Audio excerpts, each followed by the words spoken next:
ব্যক্তিগত আক্রমণ করতে আমি একদম পছন্দ করি না।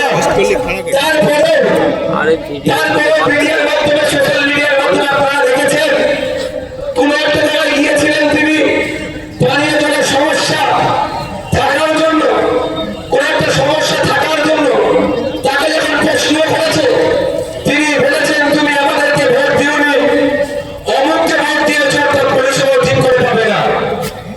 এটা একজন নির্বাচিত জনপ্রতিনিধির ভাষা হতে পারে না। আমরা যখন কন্টেস্ট করি তখন আমরা নির্দিষ্ট একটা দলের বা নির্দিষ্ট কিছু দলের সমর্থনে করি, কিন্তু যখন ভোটে জিতি নির্বাচিত যখন হয়ে যায় আমরা তখন আর নির্দিষ্ট কোনো দলের থাকি না, আপনার জনগণের হয়ে যায়। কিন্তু আমরা একজন ব্যর্থ লোককে যে কাজের এক্সপার্ট না তাকে জিতিয়ে বিধানসভায় পাঠানোর খেসারত আমাদেরকে বিগত 5 বছর ধরে দিতে হয়েছে। সেই ভুলটা আমরা আর করব না।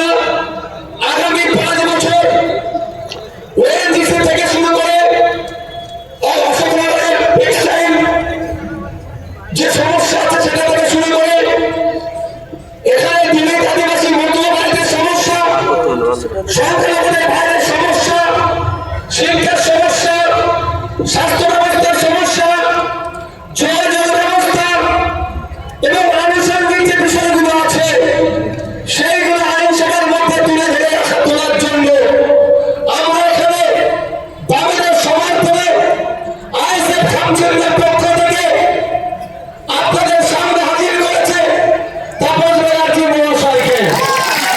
আমরা আপনাদের মূল্যবান ভোট 29 এপ্রিল মেশিনের 5 নম্বর বোতাম টিপে কাউন্সিলকে ভোট দিয়ে আগামী 5 বছর বিধানসভার মধ্যে, বিধানসভার বাইরে জনগণের জনপ্রতিনিধি হিসেবে তাকে পাঠালে আপনাদেরকে বলতে পারি পরিষেবা পাওয়ার জন্য নির্দিষ্ট অফিসে আসতে লাগবে না।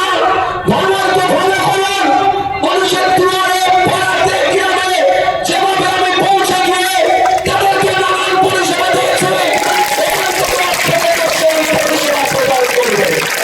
তাই বন্ধুগণ, যদি মনে করেন আপনারা পরিষেবা পেতে চান, একজন বিধায়কের যে দায়িত্ব সে পালন করতে পারবে, তাই আপনাদের বলবো আগামী 29 এপ্রিল অন্য কোনো সিম্বলে হাত দেওয়ার দরকার নাই।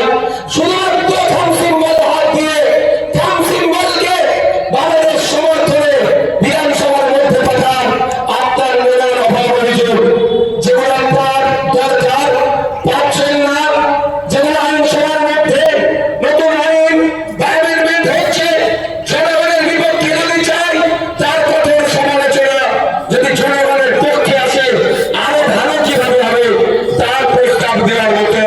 এখানে যে কটা প্রার্থী দাঁড়িয়ে আছে ব্যক্তিগত আমি তাদেরকে আক্রমণ করবো না, কিন্তু আমাদের নজরে নয়, জনগণের নজরে দেখুন।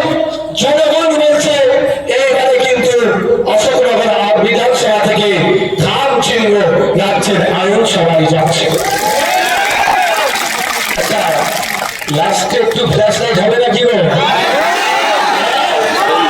ছাত্রের মাঠে কোথায় কি উঠে বসে আছে, ফ্ল্যাশ লাইট হবে? টাইম দিতে পারবে তো?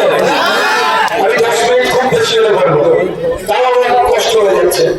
আমি আপনাদের বলবো একটু ভাবতে হবে, এখন একটু পরে বলবো অশোকনগরের অধিকাংশ দলিত